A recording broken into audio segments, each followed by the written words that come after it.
स्वामींचं नावच यायचं असं की पटकन काही झालं ते स्वामी आहेत, स्वामी समर्थ, जे सोहमचं पण आहे आता. आणि मग नंतर मी लग्नानंतर आईला मी म्हटलं की आई मला पण पारायण करायचंय स्वामींच्या मठात येऊन. मी ऑलमोस्ट आता माझं पण स्वतःचं 35 वर्ष स्वामींच्या पोथीचं पारायण न चुकता सुरू आहे. दरवर्षी मी ते करते. सो त्यामुळे ना स्वामींशी जो कनेक्ट झाला ना की तो माझी आई जेवढी मला इम्पॉर्टंट आहे ना तेवढेच माझ्यासाठी स्वामी मला इम्पॉर्टंट आहेत. म्हणजे मला आईच्या जागी जर कोणी असेल तर ते स्वामीच आहेत. आणि मला माहिती आहे की इतक्या कठीण प्रसंगातूनही प्रत्येक वेळेस 99 पर्यंत स्वामी घेऊन जातात, पण ते 100 नाही व्हायला देत. ते त्याच्या आधीच तुला बरोबर अलगत उचलतात आणि सेफ करतात.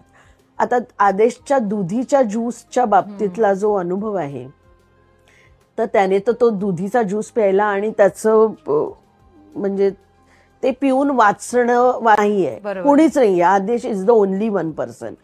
सो तेव्हा माझं असं झालं होतं की म्हणजे तेव्हा आदेशला रक्ताची उलटी आणि असं खूप होत होतं.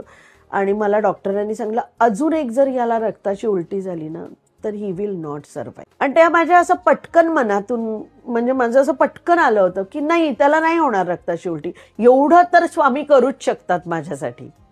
तर तो विश्वास जो आहे ना, आणि आता म्हणजे मी तेच तुला सांगते की इतक्या कठीण प्रसंगात आम्ही काळाचौकीला राहिलो, म्हणजे स्टोववरती जेवण, एक चटई, अशा प्रकारे आम्ही आमचा संसार सुरू केला.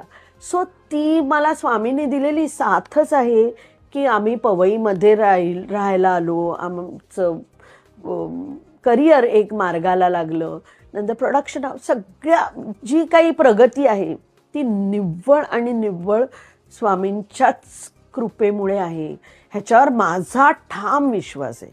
सो त्याच्यामुळे मला माझं आयुष्य विदाऊट स्वामी नाही दिसत.